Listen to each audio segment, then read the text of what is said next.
അച്ഛന്മാരെ, നമ്മൾ കുറച്ച് ദിവസമായിട്ട് കേട്ടുകൊണ്ടിരിക്കുന്ന പേരാണ്, സോഷ്യൽ മീഡിയകളെല്ലാം കേട്ടുകൊണ്ടിരിക്കുന്നൊരു പേരാണ് അബു സാലിം. ആരാണ് അബു സാലിം? സോഷ്യൽ മീഡിയയിൽ ഹൈലി ഫോളോവേഴ്സുള്ള ഒരു ഇൻഫ്ലുവൻസറാണ്. അദ്ദേഹത്തിന് തൻ്റേതായ ഒരു ഇരിപ്പിടം സോഷ്യൽ മീഡിയയിൽ ഉണ്ടാക്കാൻ പറ്റിയിട്ടുണ്ട്. യൂട്യൂബിലാണെങ്കിലും ഇൻസ്റ്റാഗ്രാമിലാണെങ്കിലും മറ്റ് സോഷ്യൽ മീഡിയകളിലാണെങ്കിലും അദ്ദേഹത്തിൻ്റെ ഇരിപ്പിടം ഉണ്ടാക്കാൻ പറ്റിയിട്ടുണ്ട്. മില്യൺ കണക്കിന് ഫോളോവേഴ്സാണ്, മില്യൺ. അപ്പോൾ അങ്ങനെയുള്ള വ്യക്തികളെ ഒരിക്കലും ബോഡി ഷെയിം ചെയ്യാൻ പാടില്ല. അവരൊക്കെ സ്വന്തം സ്വപ്രയത്നത്താൽ അവിടെ എത്തിയ ആളുകളാണ്.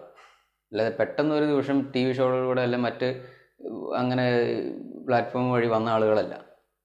ഈ പറയുന്ന ആളുകളൊന്നും ആരും അറിയില്ല.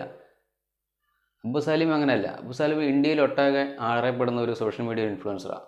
അപ്പോൾ അദ്ദേഹത്തിന് അറിയില്ല എന്നൊക്കെ പറഞ്ഞു കഴിഞ്ഞാൽ വലിയൊരു ഫാൾട്ട് തന്നെയാണത്. അപ്പം ബോഡി ഷെയിം നടത്താതിരിക്കുക. എന്നിട്ട് ആളുകളുടെ ഇടയിലോട്ട് നിങ്ങൾക്ക് ഇറങ്ങാൻ പറ്റാത്തൊരു സാഹചര്യം വന്നപ്പോഴാണോ നിങ്ങൾ സ്ക്രിപ്റ്റഡ് എന്ന് പറഞ്ഞത് നമുക്കറിയില്ല.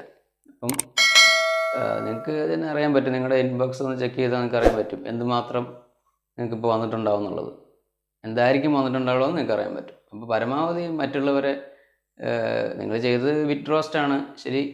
അപ്പോൾ നിങ്ങളപ്പോൾ ആ രീതിയിൽ ഒരുപാട് അങ്ങോട്ട് ഒരാളെ അവഹേളിക്കാൻ പാടില്ല. ആ കൂട്ടത്തിൽ പലരെ നിങ്ങൾ അവഹേളിച്ചു.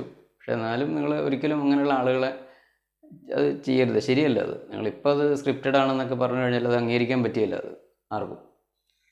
അപ്പം നിങ്ങൾ ഒരിക്കലും അത് ചെയ്യരുത്. ബോഡി ഷെയിം എന്ന് പറഞ്ഞാൽ ഒരാൾ നൽകുക, അത് സ്വന്തം പ്രയത്നത്തിൽ കയറി വരുന്ന ആളുകളാണ്. അവരൊക്കെ നമ്മൾ തുടക്കത്തിൽ അദ്ദേഹത്തിന് അവസരം കിട്ടിയ അവസരം, അപ്പം അദ്ദേഹം ഒരു പുതിയൊരു ബിഗ് സ്ക്രീനിലോട്ട് വന്നു കഴിയുമ്പോഴത്തേനും നമ്മൾ അങ്ങനെ പറയുമെന്ന് പറയുമ്പം സ്വാഭാവികമായിട്ടും നമുക്ക് പ്രതികരിക്കേണ്ടി വരും. അപ്പോൾ അതൊരിക്കലും ചെയ്യാൻ പാടില്ല. അപ്പം നമ്മൾ പരമാവധി ഇങ്ങനെയുള്ള ആളെ പ്രോത്സാഹിപ്പിക്കുക എന്നല്ലാതെ നമ്മൾ ബോഡി ഷെയിം വിറ്റ് റോസ്റ്റ് എന്നൊക്കെ പറഞ്ഞിട്ട് നമ്മൾ ഇരുന്നിട്ട് ഒരാളെ രാവിലെ മുതൽ വൈകിട്ട് വരെ ഇരുന്ന് ഇങ്ങനെ നമ്മൾ ബോഡി ഷെയിം നടത്തി കഴിഞ്ഞിട്ട് പിന്നെ അടുത്ത ദിവസം വന്നിട്ട് സ്ക്രിപ്റ്റഡ് ആയിരുന്നു എന്ന് പറഞ്ഞാൽ നമുക്കത് അംഗീകരിക്കാൻ പറ്റില്ല. അപ്പോൾ നമ്മളെല്ലാ സോഷ്യൽ മീഡിയകൾ കൈകാര്യം ചെയ്യുന്ന ആളുകളായതുകൊണ്ട് നമുക്കത് അതിൻ്റെ ബുദ്ധിമുട്ടും കാര്യങ്ങളും പ്രശ്നങ്ങളൊക്കെ അറിയാം. നിങ്ങൾ പരമാവധി അത് അവോയ്ഡ് ചെയ്യണമായിരുന്നു. അല്ല പിന്നെ ആ രീതിയിലൂടെ നിങ്ങൾ ആദ്യമേ പറയണമായിരുന്നു ഇതൊരു സ്ക്രിപ്റ്റഡ് ആണ്. അപ്പോൾ നമ്മൾ അത് ഇത് ഷോ കഴിഞ്ഞിട്ടാണെങ്കിൽ നിങ്ങൾ കാണിക്കണമായിരുന്നു അത്. പക്ഷെ നിങ്ങളത് ചെയ്തില്ല. നിങ്ങൾ 2 ദിവസം കഴിഞ്ഞ് 1 ദിവസം കഴിഞ്ഞാണ് നിങ്ങളത് ഇത്രയും നിങ്ങൾക്കതൊരു പിന്നെ പ്രതികരണം ഉണ്ടായി കഴിഞ്ഞപ്പോഴാണ് നിങ്ങളത് വന്നിട്ട് പറയുന്നത് സ്ക്രിപ്റ്റഡ് ആയിരുന്നു പറയുന്നത്. അത് നമുക്ക് ഒരിക്കലും അംഗീകരിക്കാൻ പറ്റില്ല. നിങ്ങളത് ഒരിക്കലും ചെയ്യാനും പാടില്ലാത്തതായിരുന്നു.